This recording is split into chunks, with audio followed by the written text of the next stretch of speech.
शामिल थे, आज इमरान खान के साथ पाकिस्तान बचाने की तहरीक में शामिल हैं। मैं उस हस्ती को बुलाने जा रहा हूं जिन्होंने इंशाअल्लाह अब से चंद ही हफ्तों के बाद एक बार फिर वजीर आजम पाकिस्तान का हल्फ उठाना है। तैयार हो कराची? मैं यहां से कहूंगा, आपने वहां से रिपीट करना है, मेरे साथ मिलके बुलाना है। पाकिस्तान की आन है आप, पाकिस्तान की शान है आप, पाकिस्तान की जान है आप, पाकिस्तान की पूरी दुनिया में पहचान है आप, पाकिस्तान के कप्तान हैं आप, पाकिस्तान के खान हैं आप, इमरान खान हैं आप। बिस्मिल्लाहिर्रहमानिर्रहीम। इय्याका नअबुदु व इय्याका नस्तईन।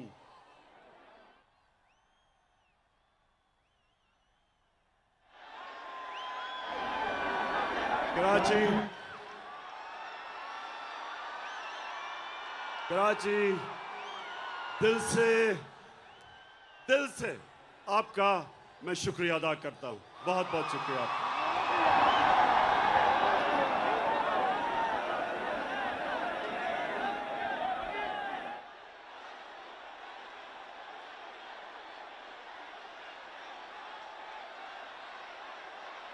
मेरे कराची के बाशऊर शहरियों, मैं आज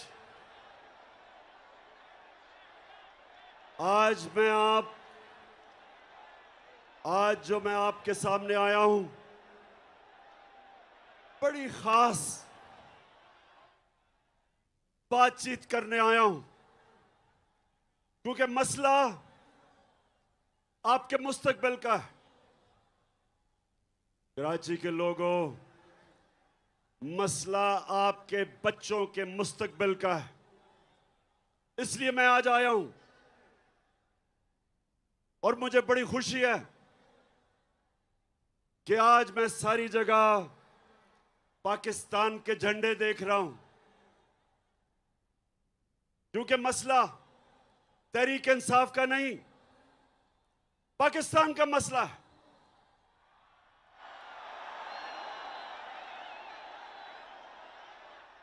मेरे पाकिस्तानियों, ये जो साजिश हमारे मुल्क के खिलाफ हुई, मैं चाहता हूं आप आराम से पहले सुन लें कि ये साजिश थी या मुदाखलत थी। अच्छा, पहले बताने से पहले जरा हाथ खड़े करके पहले मुझे बताएं कि ये मुदाखलत थी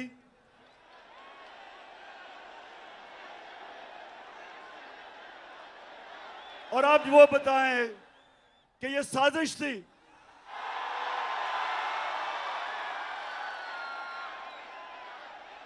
साजिश एक बहुत बड़ी बैनुल अक़वामी सतह के ऊपर इस मुल्क से साजिश हुई है और मैं थोड़ी सी खामोशी चाहता हूं आपसे कि आप मेरे से सुने कि आपके मुल्क से हुआ क्या है। मैं इससे पहले अपनी कौम को यह बताना चाहता हूं कि मैं कभी किसी मुल्क के खिलाफ नहीं हूं,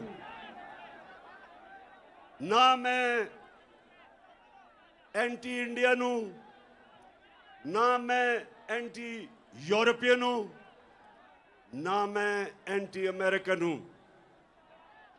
मैं इंसानियत, दुनिया में इंसानियत के साथ हूं। मेरा रब रब्बुल आलमीन है, सब इंसानों का खुदा है। और मेरे लीडर रहमतुल आलमीन हैं, सब इंसानों के लिए रहमत बन के आए थे। इसलिए मैं किसी कौम के खिलाफ नहीं। अमेरिका में हमारे सबसे ताकतवर पाकिस्तानी कम्युनिटी है, पाकिस्तानी अमेरिकन्स। वो बड़ी मजबूत और ताकतवर कम्युनिटी है।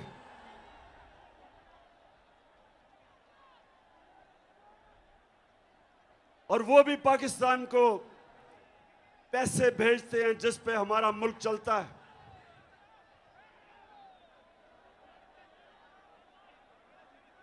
लेकिन मेरे पाकिस्तानियों, मैं दोस्ती सबसे चाहता हूं, गुलामी किसी से नहीं चाहता।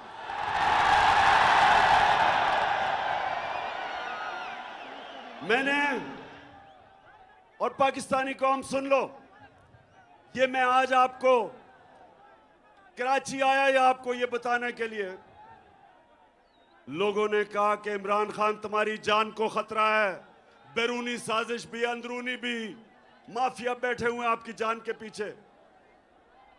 पाकिस्तानियों, मेरी जान इतनी जरूरी नहीं जितनी आपकी आजादी इस मुल्क को जरूरत है। ये जो साजिश हुई है, ये आपको गुलाम रखने की साजिश हुई है। एक मीर जाफर को हमारे ऊपर मुसल्लत कर दिया है। नौजवानों जो तारीख नहीं जानते, मीर जाफर कौन था? मीर जाफर कौन था? मीर जाफर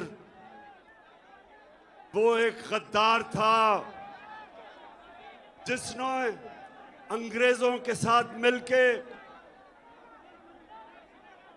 बंगाल का जो मुगल सल्तनत का गवर्नर था सिराजुद्दौला, उसने अंग्रेजों के साथ मिलके उससे गद्दारी की और बंगाल अंग्रेजों के हाथ में चला गया। तो मेरे पाकिस्तानियों सुनो, जो मुगल सल्तनत का सबसे अमीर और खुशहाल सूबा था वो बंगाल था,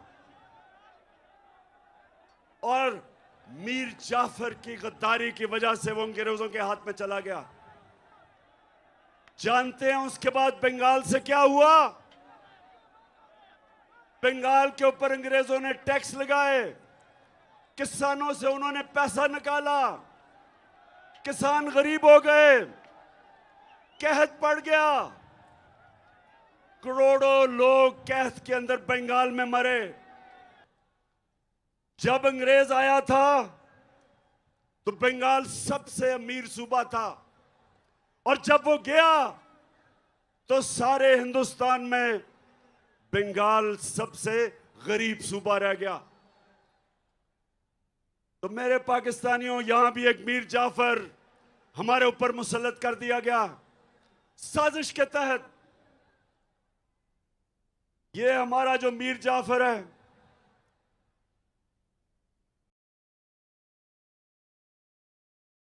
सामने उधर से उतर जाओ, वो गिर जाएगा।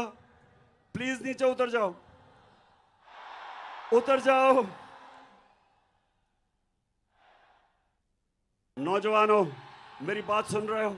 नीचे आ जाओ, वहां नीचे आ जाओ, वो गिर जाएगा। असल में कराची वालों, ये ग्राउंड बहुत छोटी पड़ गई है। मेरे नीचे आ जाओ, नीचे आ जाओ, गिर जाएगा। जरा वो,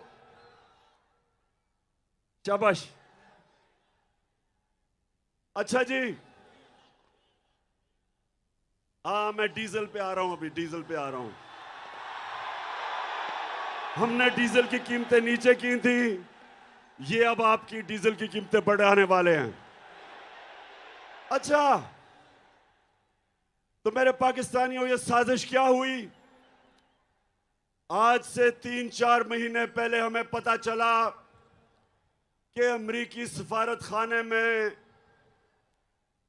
उन्होंने ऑपोजिशन के लोगों से मिलना शुरू किया, और जिन लोगों ने हमारे से अपने जमीर बेच के जो लौटा हुए थे, इनसे भी मुलाकातें करनी शुरू कर दी। और फिर वो कई सहाफी जो खास तौर पे इस साजिश में मुलव्वस थे, वो भी अमेरिकी में एम्बेसी में और सफारत खाने में उनकी भी मीटिंग्स होनी शुरू हो गई। एक सहाफी ने मुझे 3 महीने पहले बताया, कहता आपको पता है कि हमारे ऊपर बड़ा पैसा खर्च हो रहा है। तो साजिश तो पहले से हो रही थी। फिर क्या होता है? अमेरिका में हमारे एम्बेसडर की मुलाकात होती है अमेरिकी ऑफिशियल डोनाल्ड लू के साथ, और ये सुने वो क्या कहता है। पाकिस्तानियों सुनो ये क्या कहता है। वो पाकिस्तान के एम्बेसडर को कहता है कि अगर तुमने इमरान खान को, और उसे पता था कि अदम एतमाद दर्ज हो रहा है, असेंबली में टेबल हो रहा है, उसे पता था, अभी असेंबली में आया नहीं था। उधर वो कहता है कि अगर इमरान खान के खिलाफ अदम एतमाद कामयाब ना हुआ तो पाकिस्तान के ऊपर बड़ी मुश्किलों का सामना करना पड़ेगा। धमकी दी। और फिर कहता कि अगर अदम एतमाद इमरान खान के खिलाफ कामयाब होगी तो पाकिस्तान को माफ कर दिया जाएगा।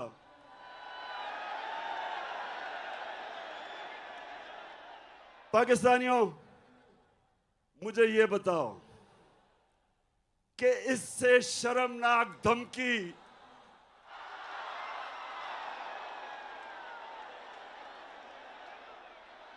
मुझे पता था ये होना है।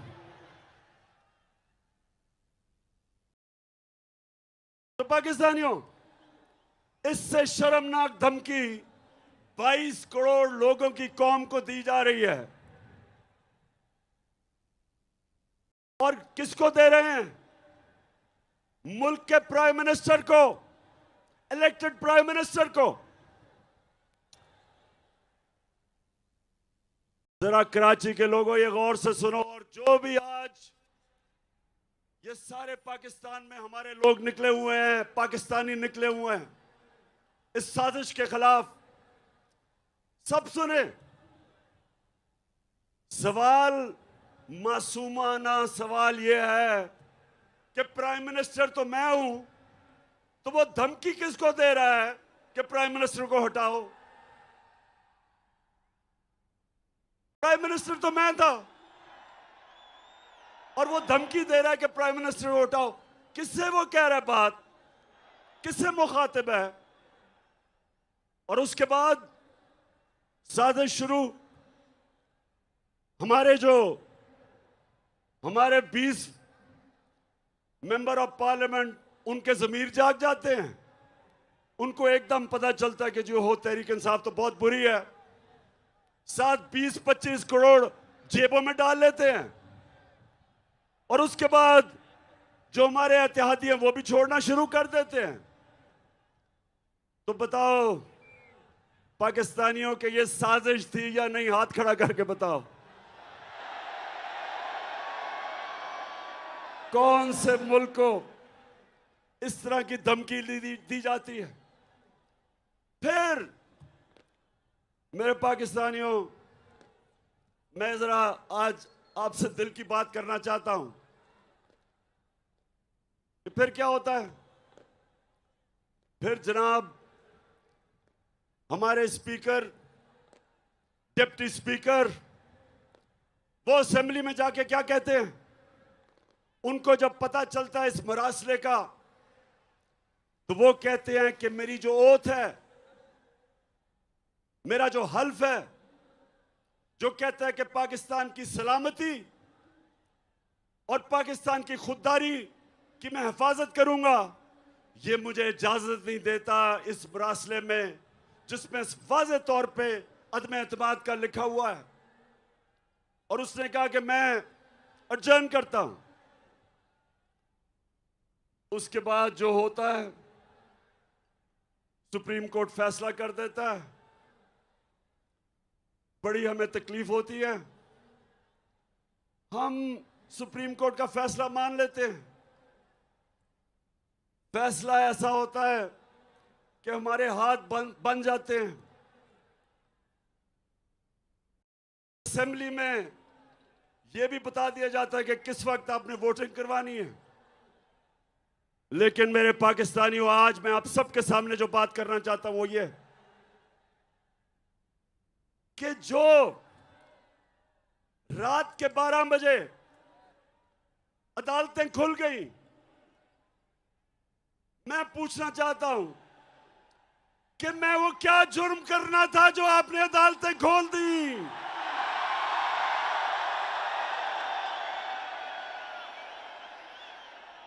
मैं वो पाकिस्तानी हूं जिसने अपनी जमात का नाम इंसाफ की तहरीक रखा। मैंने पूरी तरह आजाद अदलिया की जंग लड़ी। मुझे जनरल मुशर्रफ ने जेल में डाला क्योंकि मैं आजाद अदलिया की जंग लड़ रहा था। मैंने आज तक कभी पाकिस्तान का कानून नहीं तोड़ा। मैं क्रिकेट के जमाने से 45 साल से पाकिस्तानी कौम मुझे जानती है। कभी मैंने अपनी कौम को क्रिकेट की खेलों की ग्राउंडों पर शर्मिंदा नहीं करवाया।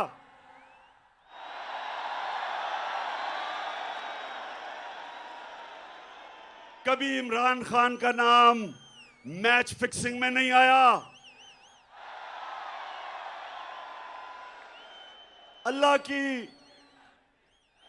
अल्लाह का करम ऐसा, उसने मेरी मदद की। पाकिस्तान के 2 सबसे बड़े खैराती इदारे, 2 शौकत खानम हॉस्पिटल बनाए और तीसरा सबसे बड़ा कराची में बन रहा है। 2 यूनिवर्सिटीज बनाई, नमल और अल कादर, जिधर 90% बच्चों का मुफ्त तालीम मिलती है। अस्पताल में 75% कैंसर के मरीजों को मुफ्त इलाज होता है। और मुझे पाकिस्तान के सुप्रीम कोर्ट ने सादिक और अमीन का वाहिद सियासतदान हूं।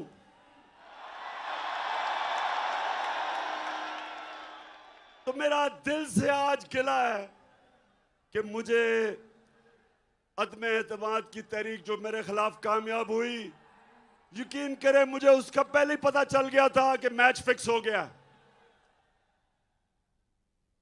लेकिन जो मुझे तकलीफ हुई कि मेरे खौफ में कि मैं कोई जुर्म कर दूंगा, कोई आइन तोड़ दूंगा, रात के 12 बजे जो अदालतें खोली, वो सारी जिंदगी मेरे दिल में बात रह जाएगी।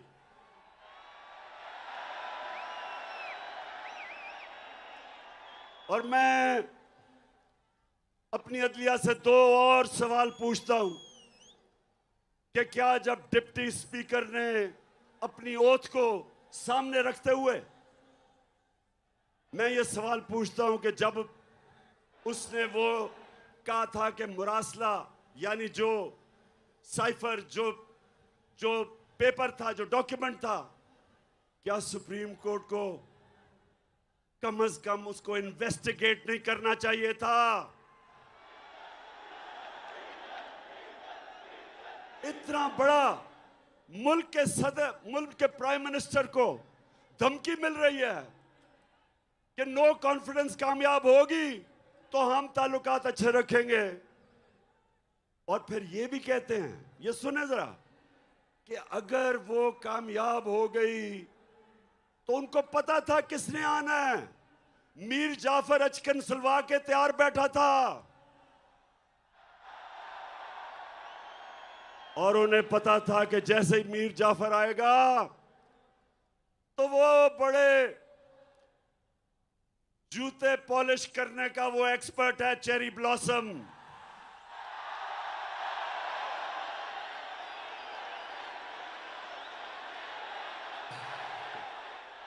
आते साथ ही चेरी ब्लॉसम को हुक्म मिला मीर जाफर को कि डू मोर करो, दहशतगर्दी के खिलाफ अभी और काम करो। मेरे दौर में एक दफा, सुने कराची के लोगों, एक दफा सदर ट्रंप, उसने पाकिस्तान को कहा कि हम दहशतगर्द, पाकिस्तान से दहशतगर्दी हो रही है। अभी भी आप ट्वीट देखें जो उसको मैंने जवाब दिया। मैंने उसको यह जवाब दिया कि पाकिस्तान वो मुल्क है जिसने सबसे ज्यादा आपकी जंग में कुर्बानियां दी हैं, बजाय हमारा शुक्रिया अदा करने के लिए। अभी भी मेरी ट्वीट है। और सदर ट्रंप के साथ जब मैं अमेरिका गया, आप उठा के देखें कि कभी भी शायद ही किसी पाकिस्तान के प्राइम मिनिस्टर को वो इज्जत मिली जो उसने मुझे अमेरिका में इज्जत दी थी। पाकिस्तानियों, नया बनेगा पाकिस्तान, डट के खड़ा है अब इमरान। नया बनेगा पाकिस्तान, डट के खड़ा है अब इमरान। ठीक करेगा सब कप्तान। नया बनेगा पाकिस्तान, नया बनेगा पाकिस्तान, नया बनेगा पाकिस्तान। डट के खड़ा है अब इमरान। नया बनेगा पाकिस्तान।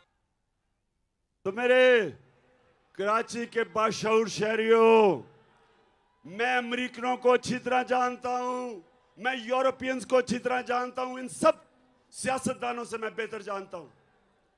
आप जब अपने मुल्क की दिफा करते हैं, अपने मुल्क के मफादात के लिए आप स्टैंड लेते हैं,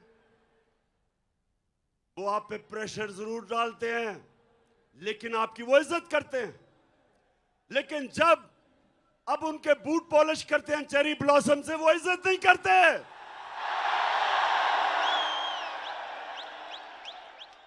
वो और आपको वो और दबाते हैं। और जो मैं आपके पास आया हूं पाकिस्तानियों,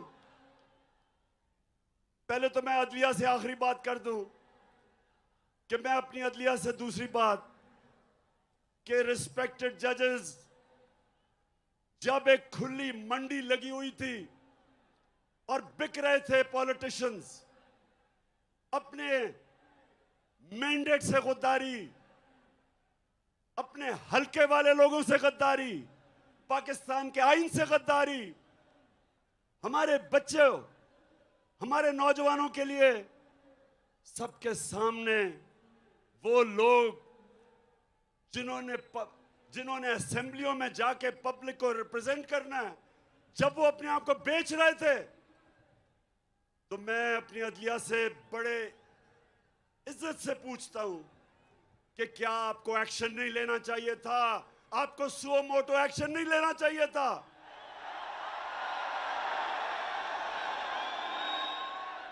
क्या ये हमारा आईन इसकी इजाजत देता है? बताएं, इजाजत देता है कि आपसे वोट लेके आए और वहां जाके अपने आप को 20 करोड़ रुपए पे अपना जमीर बेच दें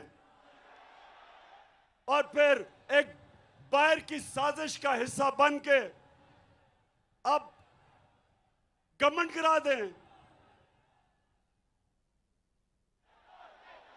पाकिस्तानी कौम जिधर भी आज ये देख रहे हैं, क्योंकि सारी पाकिस्तान में मेरे सुन रहे हैं, आपने इन जमीर फरोशों को कभी माफ नहीं करना।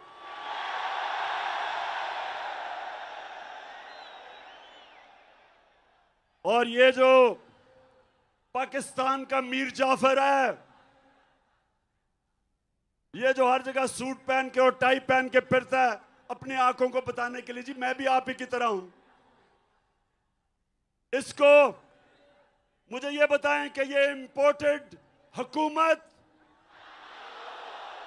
नहीं, आवाज नहीं आ रही, इंपोर्टेड हुकूमत।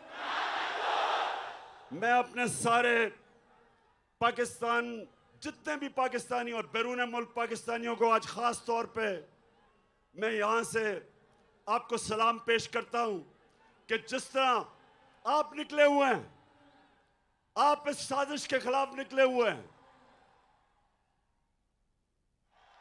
मैं आज आपको सलाम करता हूं।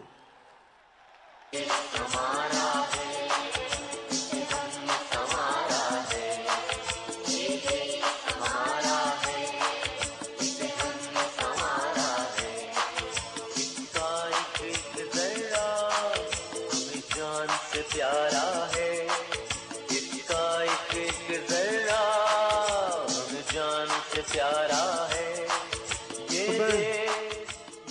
तो मेरे कराची के बाशऊर शहरियों और जितने भी पाकिस्तानी आज सारे पाकिस्तान में ये देख रहे हैं, मैं जो आपको पैगाम देना चाहता हूं वो सबसे बड़ा ये है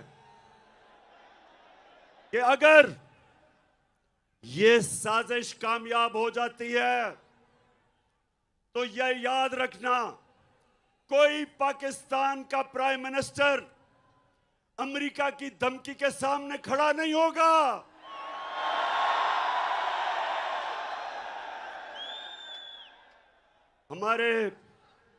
मुझे तकलीफ हुई, कल वजीरिस्तान में हमारे 8 जवान शहीद हुए। जितने हमारे फौज ने कुर्बानियां दी हैं, ये जो अमेरिका की जंग में हमने शिरकत की, 6,500 हमारे फौजियों ने कुर्बानियां दी, ऑफिसर्स ने दी। मेरी वालदा की तरफ से एक जनरल ने कुर्बानी दी, मेरे वालिद की तरफ से, उस फैमिली से दूसरे जनरल ने कुर्बानियां दी। हम सब जिनकी फैमिलियां फौज में हैं, सबको पता है कि ये जो अमेरिका की जंग में हमने कितनी कुर्बानियां दी, लेकिन किसी को याद है कि हम इस जंग में कैसे शिरकत किए? मैं आपको बताता हूं। एक धमकी आई अमेरिका से, जनरल मुशर्रफ अपनी किताब में लिखता है कि अमेरिका ने कहा अंग्रेजी में कि we will bomb you into stone age, कि हम आपके ऊपर, अगर आपने हमारे साथ ना चले तो हम आपके ऊपर बमबारी करके आपको पीछे ले जाएंगे। एक धमकी, चारों शाने चित उनकी फौज में शिरकत कर ली, 80,000 अपनी लोगों को मरवा दिया, अरबों डॉलर का नुकसान करवा दिया, कबायली इलाके को हमने उजाड़ दिया। 35 लाख लोग कबायली इलाकों से नकल मकानी की और कई कराची में आ गए। पूछे उनके ऊपर क्या गुजरी। 400 ड्रोन अटैक हुए पाकिस्तान में। ड्रोन अटैक्स में एक दफा स्कूल के बच्चे, 60 स्कूल के बच्चे मर गए। कई दफा जनाजों पे ड्रोन अटैक, शादियों पे ड्रोन अटैक, गांव के अंदर 400 ड्रोन अटैक हुए। तो सवाल ये पूछता हूं मैं कि एक धमकी दी अमेरिका ने और हमने अपने मुल्क की तबाही की, तो मेरे से जब क्या गिला अमेरिका को? मैंने अमेरिका का क्या बिगाड़ा है? मैंने सिर्फ उनको यह कहा, जब मेरे से इंटरव्यू में पूछा कि आप अमेरिका को बेस देंगे, यानी कि फिर से उनकी जंग में शरीक होंगे, तो तब मैंने कहा एब्सोल्युटली नॉट। देखें पाकिस्तानियों, सुनो गौर से मेरी बात। एक मुल्क का प्राइम मिनिस्टर वो मुल्क के बाप की जगह रखता है। उसकी कौम, उसके बच्चे होते हैं। 22 करोड़ पाकिस्तानी, जब मैं प्राइम मिनिस्टर था, मेरी जिम्मेदारी है मैं उनको किसी की जंग में ले जाऊं और मेरे लोग शहीद हों, मेरी फौजी शहीद हों, ये मेरी जिम्मेदारी है। मैं कभी अपने लोगों को किसी और मुल्क के लिए कुर्बान नहीं कर सकता।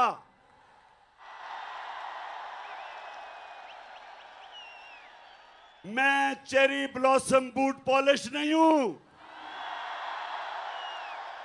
मैं इस मुल्क का मीर जाफर नहीं हूं जो बाहर की कुव्वतों से मिलके मुल्क में साजिश करके एक इलेक्टेड गवर्नमेंट गिरा दे, बाहर से पैसा आए, लोगों के जमीर खरीद ले। मैं नहीं, सुने, मैं पैसा नहीं दे सकता था।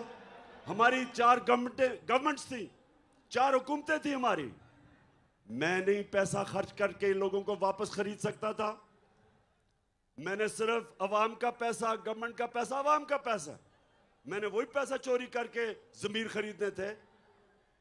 लेकिन मेरे पाकिस्तानियों, मेरे में खौफ खुदा है, मैंने अल्लाह को जवाब देना है।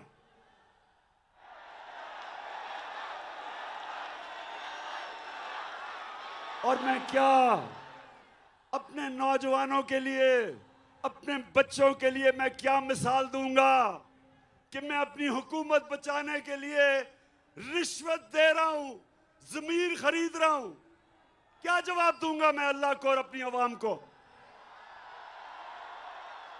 बेहतर है कि हुकूमत चली जाए, लेकिन अपने और आप नौजवानों याद रखो, कभी अपने जमीर का सौदा ना करना, कभी ना करना, क्योंकि थोड़ी देर तो पैसा मिल जाता है, बाकी जिल्लत ही जिल्लत है। ये अब लोटे जमीर फरोश जब पब्लिक में आएंगे,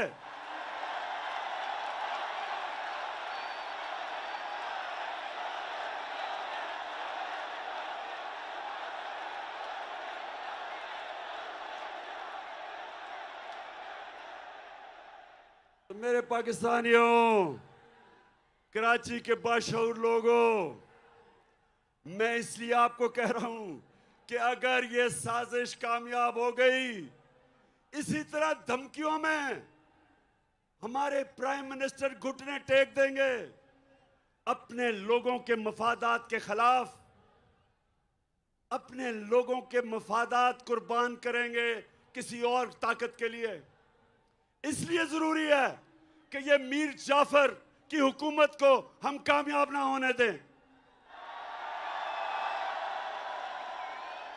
तो पाकिस्तानियों, फिर सुने, एक जनरल मुशर्रफ ने घुटने टेके उनकी जंग में ले जाने के लिए, और दूसरी तरफ उसने पता कब घुटने टेके, कोंडालीजा राइस, जो उनकी अमेरिका की सेक्रेटरी ऑफ स्टेट थी, वो अपनी किताब में लिखती है कि मैंने बेनजीर और जनरल मुशर्रफ को इकट्ठा किया, और क्योंकि हम चाहते थे कि हमारी जंग लड़े ये, तो मैंने इन दोनों को इकट्ठा किया, और तब जनरल मुशर्रफ ने एनआरओ दिया इन दोनों बड़े डाकुओं को, जरदारी को और नवाज शरीफ को। ये तब एनआरओ दिया गया, सारे इनके करप्शन के केसेस माफ कर दिए गए। ये फिर वापस आए, 10 साल इन्होंने मुल्क को लूटा, 10 साल मेरे ऊपर पहले दिन से प्रेशर डाला कि इनको एनआरओ दो, आज गवर्नमेंट गिरा देंगे, कल लॉन्ग मार्च कर देंगे। सारा वक्त इन्होंने मुझे ब्लैकमेल करने की कोशिश की कि हम इनको एनआरओ दे दूं। मैंने इनको तब कहा, मुझे फख्र है कि मैंने अल्लाह से वादा किया था कि मैं कभी अपनी कौम से गद्दारी नहीं करूंगा।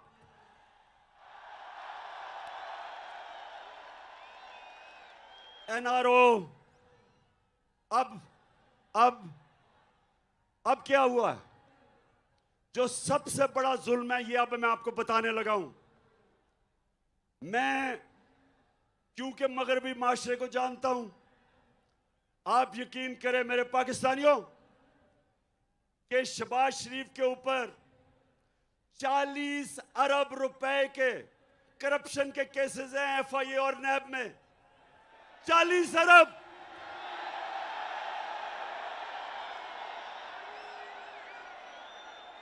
जो मैं मगरबी माशरा जानता हूं, अपने मुल्क में अगर ये शहबाज शरीफ वहां होता और इसके ऊपर 40 अरब रुपए के करप्शन के केस होते तो इसको मकसूद चपड़ासी भी ना रख सकते। हमारे मुल्क की तौहीन, इससे ज्यादा तौहीन क्या हो सकती है कि एक बेल के ऊपर, एक जमानत के ऊपर आदमी, उसको मुल्क का हमने प्राइम मिनिस्टर बनवा दिया। इन्होंने बनवाया। अपने मुल्क में इनके क्या इखलाकी स्टैंडर्ड्स हैं और हमारे मुल्क में इसको ऊपर मुसल्लत किया है। यानी ये हमें कितनी नीची नजर से देखते हैं। पाकिस्तानियों, ये हमें क्या समझते हैं कि एक जमानत के ऊपर डाकू को प्राइम मिनिस्टर बना दिया और जमानत में इसका जो बेटा है वो चीफ मिनिस्टर पंजाब का बन गया। सोचें, सारी पाकिस्तानी कौम, मैं आप सबको कहता हूं कि गौर से सोचें कि हमारे मुल्क से हो क्या रहा है। कहां उनकी जमहूरियत और उनकी मॉरल स्टैंडर्ड्स, उनकी अखलाकियात, और हमारे मुल्क से क्या किया जा रहा है। इनको इसलिए चोरों को मुल्क के सरबराह बनाते हैं क्योंकि ये चोर बड़ी आराम से इस्तेमाल हो सकते हैं। इनका अपने पैसे बचाने के लिए ये हर गलत काम करने के लिए तैयार हो जाते हैं, इसलिए इनको लेके आते हैं सामने। और अभी से ही, पहले से ही वो सिग्नल दे रहा है जी कि बेगर्स आर नॉट चूजर्स। उनको पहले ही पैगाम पहुंचा रहा है कि जो कौम मकरूज होती है उसको गुलामी करनी पड़ती है। शहबाज शरीफ, तुम्हें गुलामी करनी पड़ती है, ये कौम गुलामी नहीं करेगी।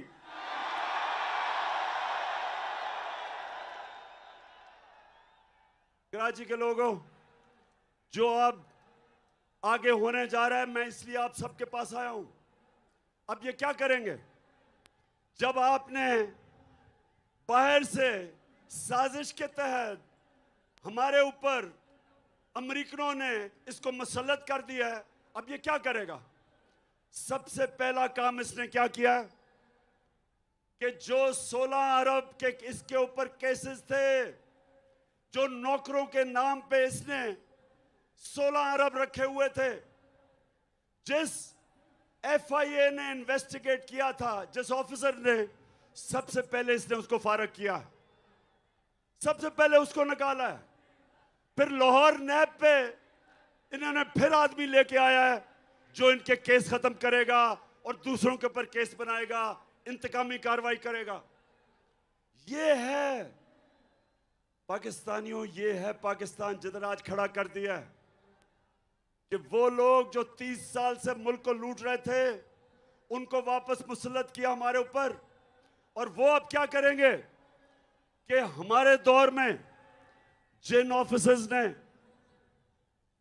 बड़ी मुश्किलों से, ऑफिसर्स डरते थे इनके खिलाफ एक्शन लेते हुए, तो जिन ऑफिसर्स ने इनके खिलाफ अपनी ड्यूटी करते हुए इनकी चोरी पकड़ी थी, अब उनके ऊपर इंतकामी कार्रवाई होगी।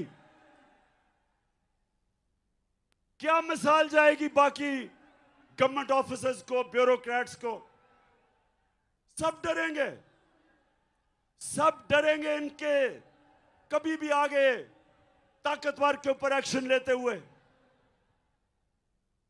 कराची के बाशऊर लोगों और सारे पाकिस्तानी जो देख रहे हैं, हमेशा हमारे नबी सल्लल्लाहु अलैहि वसल्लम की हदीस याद रखो। उन्होंने कहा,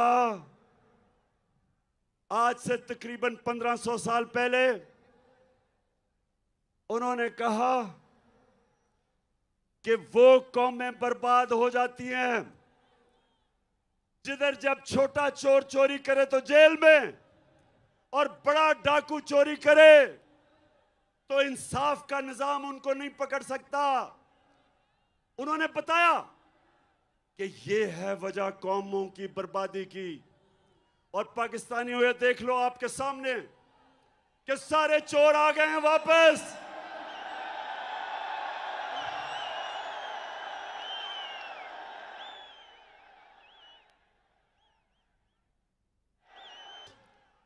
जो मास्टरमाइंड था इस सारी साजिश का, लंदन में बैठ के जो ये सारी साजिश कर रहा था, जो यहां कानून से झूठ बोल के दूसरी दफा भागा। पहली दफा मुशर्रफ के दौर में इसने मुआहदा करके सऊदी अरेबिया भाग गया। अब यहां झूठ बोल के कि जनाब मरने वाला है, बड़ा बीमार है, ये लंदन चला गया।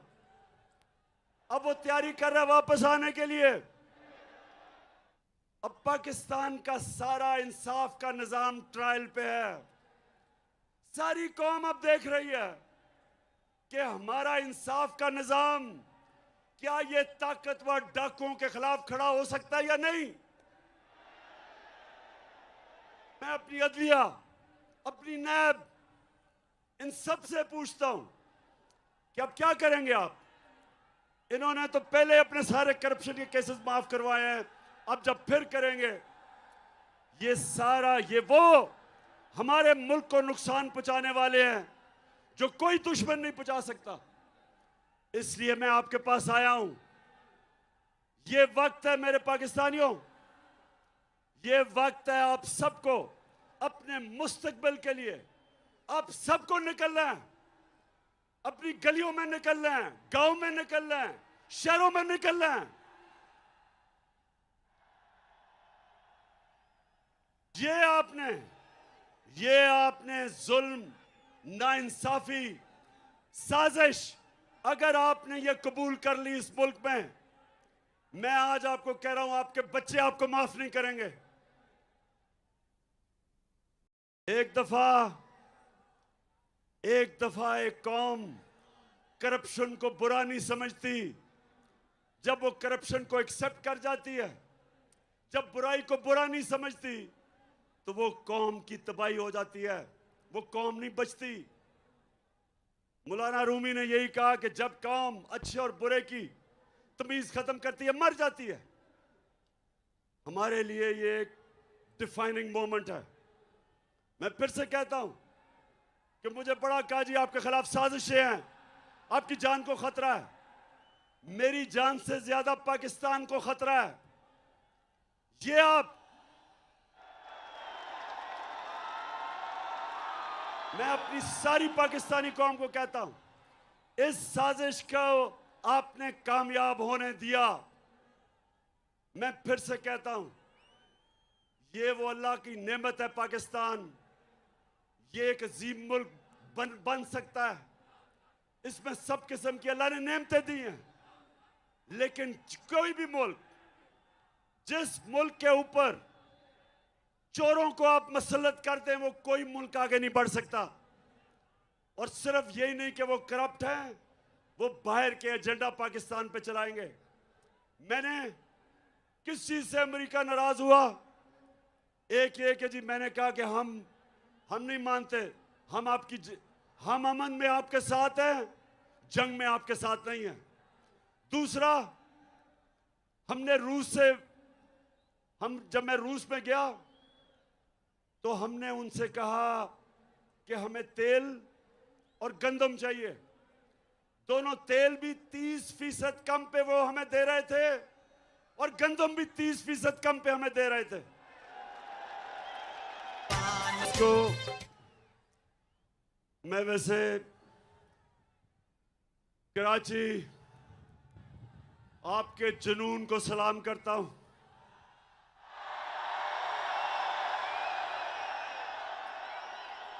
आपके शऊर को सलाम करता हूं। अब हमारे सामने दो रास्ते हैं। अब मैं सारी पाकिस्तानी कौम को कह रहा हूं, दो रास्ते हमारे सामने। हम जब हम जब नमाज पढ़ते हैं हम अल्लाह से सिर्फ एक चीज मांगते हैं कि अल्लाह उनके रास्ते पे लगा जिनको तूने नेमतें बख्शी, उनके रास्ते पे नहीं जो तबाही का रास्ता है। हमारी कौम के सामने ये दो रास्ते आ गए जिसकी वजह से यहां आया हूं मैं। एक तरफ रास्ता है ला इलाहा इल्लल्लाह का रास्ता, अल्लाह तेरे सिवा कोई किसी के सामने हम सजदा नहीं करते।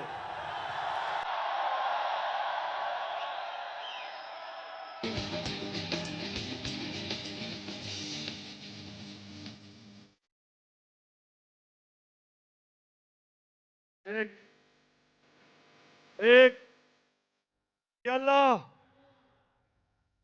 तेरे अलावा किसी के सामने सजदा करना शिर्क है। हम अमेरिका हम इनसे दोस्ती कर लेंगे लेकिन इनसे के सामने गुलामी नहीं करेंगे।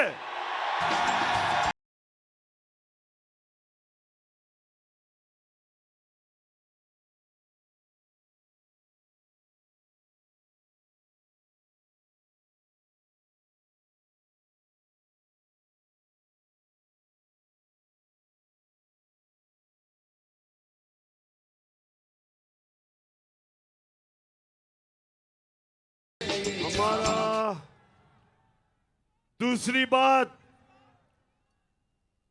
कि हमारा कुरान में अल्लाह ने हमें हुक्म दिया है अमर बिल मारूफ कि तुम अच्छाई के साथ राय हक पे खड़े होगे और बदी के खिलाफ जहाद करोगे। पाकिस्तानी कौम ये याद रखें, अल्लाह ने कोई तीसरा रास्ता नहीं दिया। आप न्यूट्रल नहीं हो सकते, अल्लाह का हुक्म है।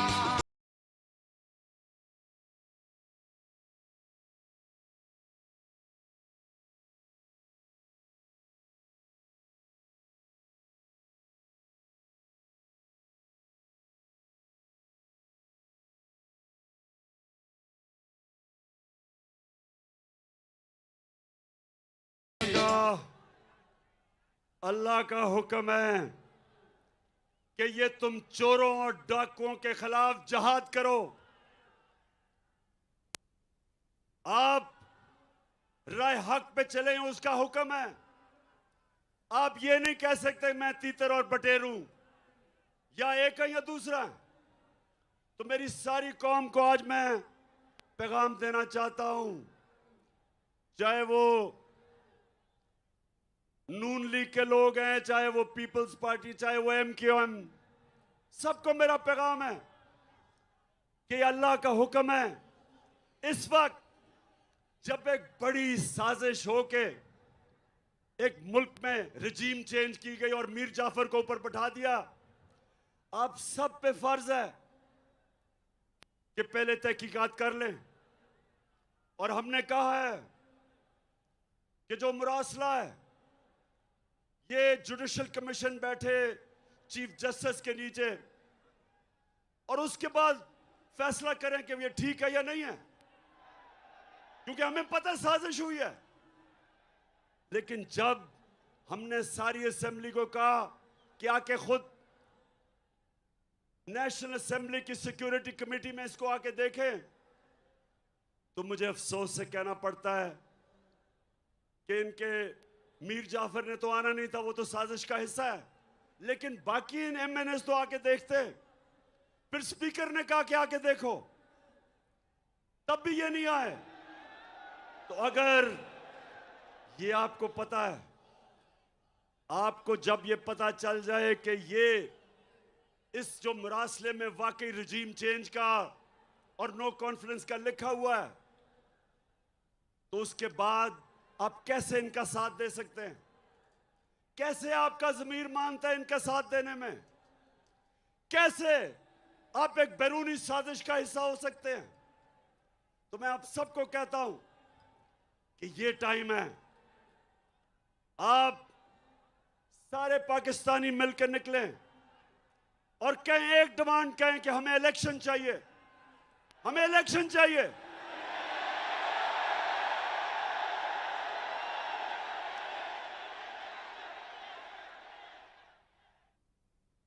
हमें इलेक्शन चाहिए। ये मुल्क जमहूरियत पसंद है। अगर ये वाकई लोग इस मीर जाफर को पसंद करते तो इलेक्शन में जीत जाओ, लेकिन ये कभी इलेक्शन नहीं करवाएगा। ये इलेक्शन इसलिए नहीं करवाएगा कि इसने पहले आके हर किस्म की इंतकामी कार्रवाई करनी है। मैं आज सारे पाकिस्तानियों को बता रहा हूं कि इन्होंने ये जो foreign funding case Pakistan Tehreek Insaf पे डाला है, इससे कोशिश करेगा कि किसी तरह मैच से ही बाहर हो जाए तहरीक इंसाफ। बात सुनो पाकिस्तानी मीर जाफर, गौर से बात सुनो। मैं ये चाहता हूं कि तुम्हारी पार्टी का, पीपल्स पार्टी का और तहरीक इंसाफ का इकट्ठा हमारी फंडिंग का केस इकट्ठा सुना जाए। और मैं आप सबके सामने दावा करता हूं, मैं ये दावा करता हूं कि सिर्फ एक पार्टी की पॉलिटिकल फंड रेजिंग है पाकिस्तान की तारीख में, और उसका नाम तहरीक इंसाफ है।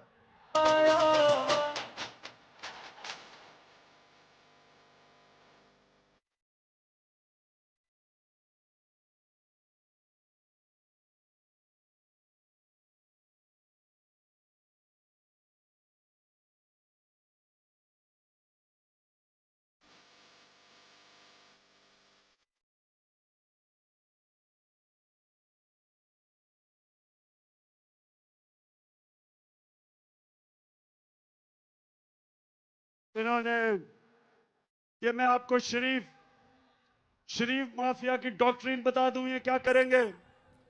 हर जगह पहले अपने अंपायर खड़े करेंगे, इलेक्शन कमीशन में अभी अपने लोग भरेंगे ताकि इलेक्शन में धांधली करें, ब्यूरोक्रेट्स अपने लेके आएंगे, एफआईए के अंदर केसेस करेंगे हमारे खिलाफ, नैब में झूठे केसेस बनाएंगे और फिर कोशिश करेंगे कि धांधली करके किसी तरह मीर जाफर फिर आ जाए।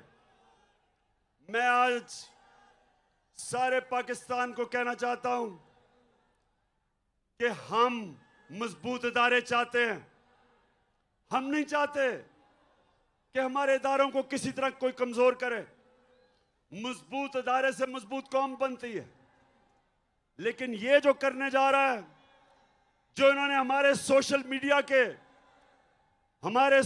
मीडिया के लोगों को पकड़ा, मेरा पैगाम सुन लो कि अगर हमें दीवार से लगाया तो मुल्क को नहीं, आपको नुकसान पहुंचेगा। मेरी जमात और जितने भी हमारे लोग निकल रहे हैं, मेरा सबको पैगाम है कि हमने पुरअमन रहना है। हमने कभी किसी किस्म की टकराव की सियासत नहीं करनी।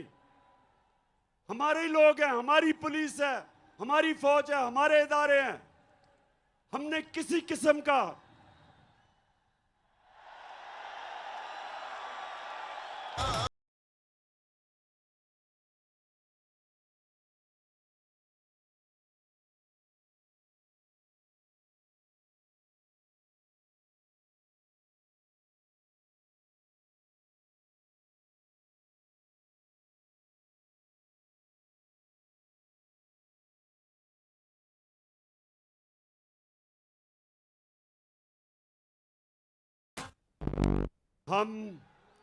हमने हमेशा पुरअमन एहतजाज किए और ये भी जो हमारी तहरीक है ये पुरअमन रहेगी। और मैं फिर से ये खबरदार करना चाहता हूं कि कोई ऐसी चीज ना करना कि ये तहरीक तब्दील हो, क्योंकि मैं किसी किस्म का अपने मुल्क को नुकसान नहीं देखना चाहता, ना किया है और ना इंशाल्लाह कभी हम होने देंगे।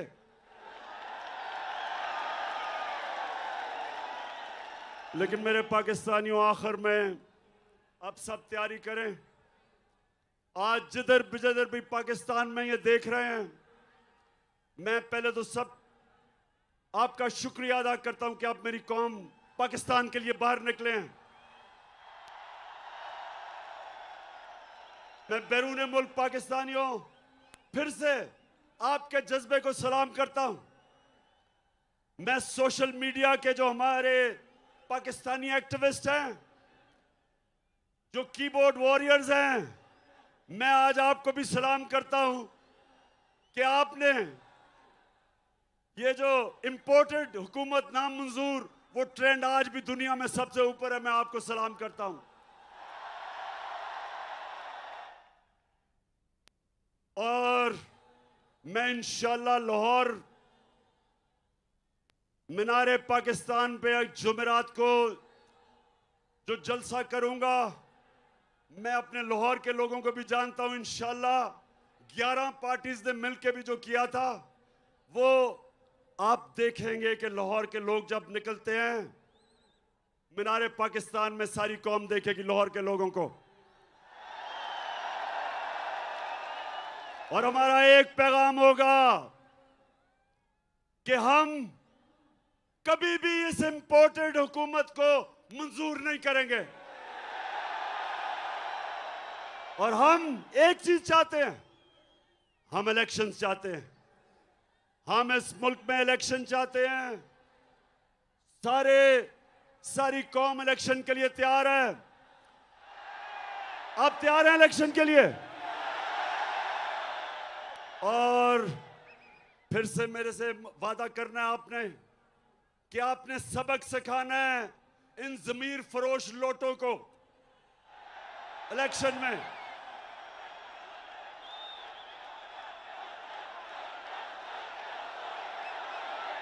देखेंगे, हम देखेंगे, देखेंगे वो दिन के जिसका वादा है। हम देखेंगे, हम देखेंगे वो दिन के जिसका वादा है। हम देखेंगे, हम देखेंगे जो लोहे अदल पे लिखा है। हम देखेंगे, हम देखेंगे। आखिर में अली जैदी, आपको और आपकी सारी टीम को मैं खराज तहसीन पेश करता हूं। जबरदस्त आपने ऑर्गेनाइज किया आज। मैं अपनी सारी फैमिलीज और ख्वातीन को आपको खराज तहसीन पेश करता हूं कि आप में जो जज्बा है, आप आई आज, फैमिलीज आई, बच्चे आए, और यही मैं चाहता हूं। आज 26 साल हो जाएंगे मेरी पॉलिटिक्स में। मुझे 26 साल के बाद पहली दफा नजर आ रहा है कि पाकिस्तानी कौम बन रही है। हम एक कौम बन रहे हैं। माशाअल्लाह, पाकिस्तान जिंदाबाद।